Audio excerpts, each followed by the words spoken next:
Lyca production Subaskaran மற்றும் ரச்சையின் பூபஸ் தயாரிப்பில் உலகநாயகன் நடிப்பில் பிரம்மாண்ட இயக்குனர் சங்கர் இயக்கத்தில் இந்தியன் 2 ஜூலை 12 முதல். புதுச்சேரி நகர பகுதியில் சாலை ஓரத்தில் நிறுத்தி வைக்கப்பட்ட கார் திடீரென தீப்பற்றி இருந்தால் அப்பகுதியில் பெரும் பரபரப்பு ஏற்பட்டிருக்கிறது. புதுச்சேரி கோவிந்த சாலை பகுதியில் பிரபு என்பவர் வசித்து வருகிறார். நாளிதழ் முகவரான இவர் நாள்தோறும் அதிகாலை அவரது காரில் நாளிதழ்களை விநியோகம் செய்து வந்துள்ளார். மேலும் அவரது காரை அருகில் உள்ள 45 அடி சாலையில் உள்ள ஒரு பகுதியில் நிறுத்தி வைப்பதையும் வழக்கமாக கொண்டுள்ளார்.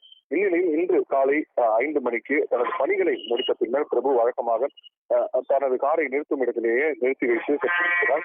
மேலும் அவர் காரை நிறுத்திவிட்டு சென்ற நிலையில் இன்று பிற்பகல் அந்த காரின் முன்பக்கத்தில் இருந்து திடீரென தீப்பற்றி இருந்திருக்கிறது.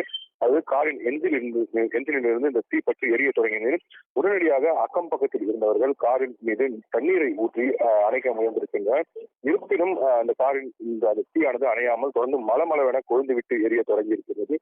தொடர்ந்து இது குறித்து காவல்துறையினருக்கும் தீயணைப்புத்துறையினருக்கும் தகவல் தெரிவிக்கப்படுவதை தொடர்ந்து சம்பவ இடத்திற்கு விரைந்து வந்த தீயணைப்புத் துறையினர் காரின் கண்ணாடிகளை உடைத்து தீயை அணைத்தனர். இதனால் அப்பகுதியில் சிறிது நேரம் பரபரப்பும் ஏற்பட்டது.